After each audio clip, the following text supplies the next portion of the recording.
Assalamualaikum warahmatullahi wabarakatuh. Perkenalkan, nama saya Nopiriati Anggraini dari Prodi Seni Pertunjukan jurusan Karawitan kelas 2A dengan nomor induk mahasiswa 241231018. Saya di sini akan mempresentasikan unsur-unsur karawitan untuk memenuhi tugas UTS mata kuliah Teori Dasar Karawitan. Ada 5 penjelasan tentang unsur-unsur karawitan. Yang pertama ada bunyi atau suara. Bunyi memiliki pengertian yang sangat bervariasi berdasarkan bidang ilmunya. Dalam ilmu fisika, bunyi adalah suatu getaran yang merambat sebagai gelombang akustik melalui media transmisi seperti gas, cairan, atau benda padat. Berdasarkan ilmu fisiologi dan psikologi manusia, bunyi adalah penangkapan gelombang akustik oleh telinga dan pemersepsian gelombang tersebut oleh otak. Gelombang akustik yang mampu mengakibatkan persepsi pada pendengaran manusia adalah gelombang yang memiliki jumlah getaran atau frekuensi, antaranya 20 Hz sampai dengan 20 kHz. Bunyi atau suara pasti ada sumber atau bahkan jenisnya. Kalau sumbernya ada, jadi sumber suara manusia yang lazim disebut suara, dalam konteks estetika seni suara disebut vokal atau sekar.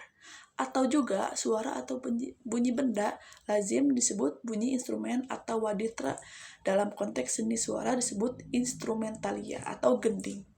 Dan jenis bunyi dan suara, yang pertama ada suara bunyi bernada tonal, yaitu bunyi suara yang frekuensinya tertata berdasarkan suatu sistem tangga nada atau laras. Ada juga bunyi yang tidak bernada atau atonal, yaitu bunyi suara yang frekuensinya ditata berdasarkan suatu sistem tangga nada dan laras. Terus yang kedua ada ritme. Ritme adalah tempat atau wadah untuk meletakkan atau menata bunyi. Pola suatu ritme akan terlihat apabila disertai bunyi yang tidak ditata hanyalah sebuah bunyi yang hadir secara sembarangan. Yang ketiga ada tempo. Tempo adalah ukuran kecepatan waktu yang digunakan, cepat, sedang, lambat. Dalam karawitan Sunda, ukuran tempo masih relatif berdasarkan kepentingan karakteristik sebuah lagu atau atas kepentingan penyajian atau yang menyajikannya. Yang keempat ada irama. Ada beberapa penjelasan tentang irama tersebut.